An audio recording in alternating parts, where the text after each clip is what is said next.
Hello, this is The Bittersweet Life. I'm Katie Sewell. Every month over at patreon.com/The Bittersweet Life podcast, our monthly supporters get to listen to bonus episodes of this show. Here is a preview of the most recent episode. Today, another update on various interesting things that have been going on. And let's start with what you were just starting to tell me before I pushed record and said, let's share this with everybody else. Yeah, because what you guys don't always hear is that Katie and I, before we start taping, we usually chat for a little bit. We usually have like 5 or 10 minute chat. Sometimes it goes longer than that. And sometimes after like a half an hour, we're like, oh, we should have been taping that. That was such a great conversation. It's so true. I know. So she stopped me. I was just telling her what I got up to last night, and she stopped me and she said, no, let's do this on a bonus episode. So here we are. All right. So what did you get up to? Well, it was my anniversary a few days ago, just like it was yours, because we got married just 2 days apart and 1 year apart, if I'm not mistaken, or 2 days less than 1 year apart. And so it was our 15th anniversary. So pretty big number. Yeah. And we decided we were busy on our actual anniversary. So we went 2 days later on a Sunday night, last night as we're taping this, to the hotel where we got married, which is also, of course, where we host our Rome trip every autumn, the Bittersweet Life Rome trip. Yeah, it was great. It was Claudia's idea. We usually try to go to like a rooftop restaurant that we haven't tried yet. We're trying to like systematically go to all of them. Yes, go to new places as well. Yeah, keep it moving. But we do have our favorites. We have our favorites that we go back to again and again. But we are trying to see them all. But his idea this year instead was to go to the hotel where we got married, which has a newish restaurant, and have dinner there. So how was it? I mean, it was good. So it was a wonderful night altogether. What we did was, it's very hot in Rome right now. Today seems a little bit cooler, finally, but it's been very, very hot.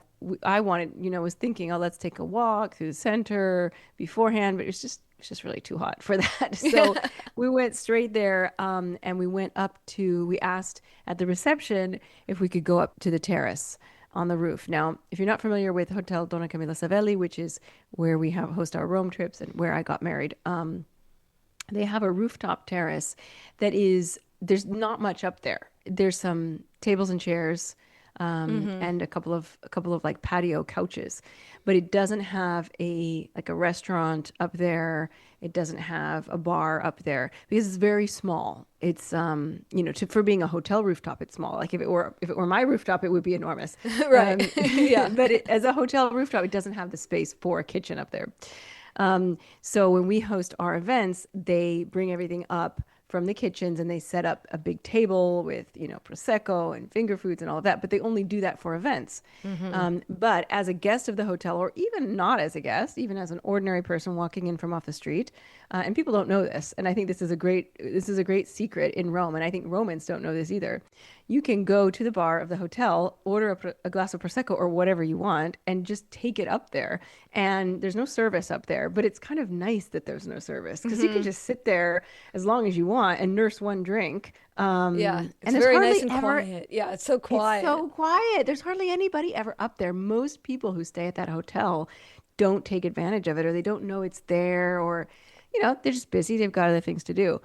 So I think it's one of the real hidden spots in Rome, that and the courtyard, because the courtyard, as we've talked about on this show when we talk about our trip, the courtyard is just a true gem. It's just like this lush cloister with a fountain and gorgeous trees. There's jasmine, there's rose bushes, there's fig trees. It's just beautiful. And there's 2 sections to it. There's the main section, Katie, where you and I usually sometimes we have our aperitivo there. It depends on the weather. And then there's a lower section. You have to go down a few steps. When I got married, that was all gravel. And it was very uncomfortable sort of to walk around down there. There were some tables set up down there and there were some, desserts and stuff. But I just remember kind of ruining my shoes down there. Well, now they have completely covered it in like a parquet type deal. And they've put these really beautiful low lights, and there's just gorgeous trees. And so it's really transformed into a much more magical area. And that's where they have this sort of fine dining restaurant. So you can eat up in the cloister, or, you know, like casual food or drinks, or you can have like a gourmet type meal down there. So that's what we opted for. And as we were sitting in there, I was like, this is really such a special place. And I mean, I know I've said this 100 times. And of course, I have a special affection for that place because I got married there. But even as an ordinary person, either tourist or a Roman person, it's like nobody knows that that is there. Like, so few people know that you do not have to be staying at that hotel. You can just walk in from off the street and go into this like secluded oasis. And even on a hot night, it's just like kind of cool in there, and it's just lush, and it's so quiet, and it feels so away from the rest of the city, which I don't think you can get that feeling in the center of Rome. And Trastevere is a center, but it's like the edge of the historic center. And so enough about that. I just, you know, I just love that place so much. I can't help just kind of going off on it when I talk about it. But, you know, the meal. So what we did was we went up to the terrace. We took a bunch of pictures. The light was sort of just perfect. And we had a Prosecco, and we ended up reminiscing a lot about our wedding. And that was kind of fun. Like, we were talking about you know, who was there, and, you know, who wasn't there, and who we should have invited, who we didn't invite. Some of whom, you know, we weren't close to back then, or we didn't know back then. Isn't that funny? If I could just interject, isn't that funny? Derek and I have talked about that too with our wedding. We didn't talk about it this year on our anniversary, but we've talked about it in the past.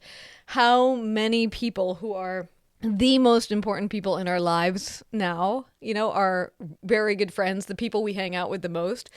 A good handful of those people we did not know when we got married. So they were not actually at our wedding. And you're just like, wow, it doesn't feel like it's been that long that these incredibly important people were like not even in our consciousness yet. It's kind of interesting. And our wedding was, guest-wise, was huge. You know, there were a lot of people there. How many? It was like 250 or more people. Oh my God. Yeah, it was huge. It was huge. Yeah, it was huge. And I'm still friends with a lot of people who were there, but it was kind of like a who's who of the whole city at the time, you know, so it was kind of, I don't know, if you were into like local Seattle celebrities, you would spot a few at our wedding, just because I was so tied into all these people when I was working with NPR. And so, but I mean, yeah, it's just astounding to think like, wow, you know, your best friend, like Derek's best friend now, wasn't there because he hadn't met them yet. If you want to hear more, support the show. For $5 a month or more, you can keep this show in operation and give yourself the gift of added listening.